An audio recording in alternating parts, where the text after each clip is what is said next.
Welcome back to Manga Market. This is episode 2. Today we're going to be going over the top 10 most expensive manga sales ever. And now I'm going to be going over the Zashi, which are the magazines, as well as the Tangoban. Those are the volumes.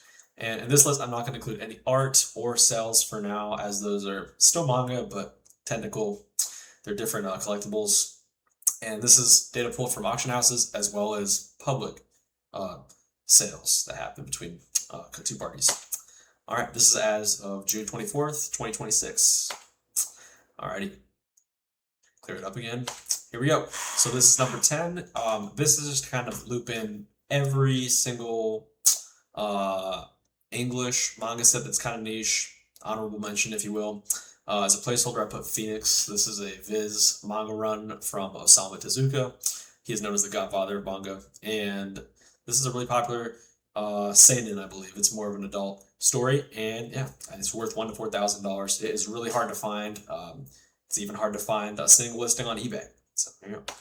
Number 9, of course, is One Piece.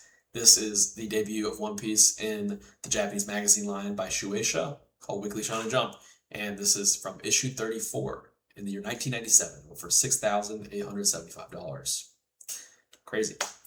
In number 8, we have the Godzilla first manga, or debatably the first story or manga. Came out of a magazine called Emoshira Book, which means interesting book in Japanese, and the graded 3.5 from the CGC company went for $14,000 in 2024. So 2 years ago. All right, number 7 is Naruto Volume 1 first printing, and I'm assuming this is with the Obi, which is the plastic advertising strip at the bottom, and it went for $20,000, which was crazy. This was really high for the time, and it still honestly is for Naruto. A lot of times people are buying crazy prices on ungraded books because they think they can get the top grade in the population. Alrighty, number 6, we have Weekly Shonen Jump 51.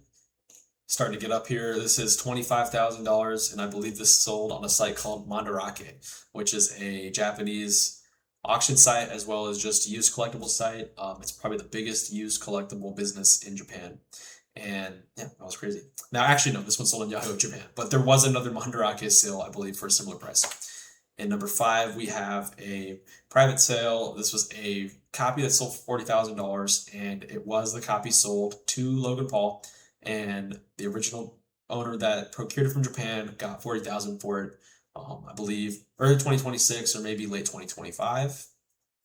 This is where things get crazy. This is sale number 4 of all time. I believe this was the Godzilla sale from Golden Auctions for $125,000, which is crazy. Or, matter of fact, this could have been Heritage, one of the two. Those are like the two main collectible auction sites that are off of eBay.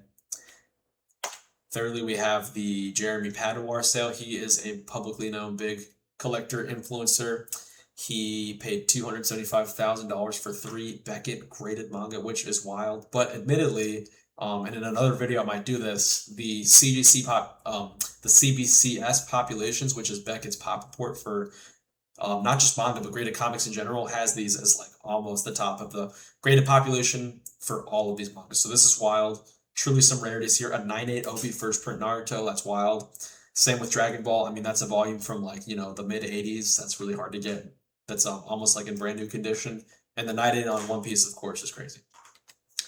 Now, number 2 and 1 is contentious. They're kind of tied. Logan Paul bought both of these, as everybody knows, or most people do know in this hobby. If you don't know now, you do know. And Clean 9.0, which was the third highest in the population, went for $500,000. And I put a plus there because it's not confirmed what exactly the number is. I personally think it's closer to $1 million, but we know it's at least above $500,000. So arguably 2 or 1. We know Logan Paul paid $550,000 for Weekly Shonen Jump 51, 1984. So as of this day and time in 2026, this is the most expensive manga ever to be sold publicly. And for good reason. It's the highest grade resistance for arguably one of the most important Japanese comic book stories of all time. Thank you very much. This is Manga Market, episode 2.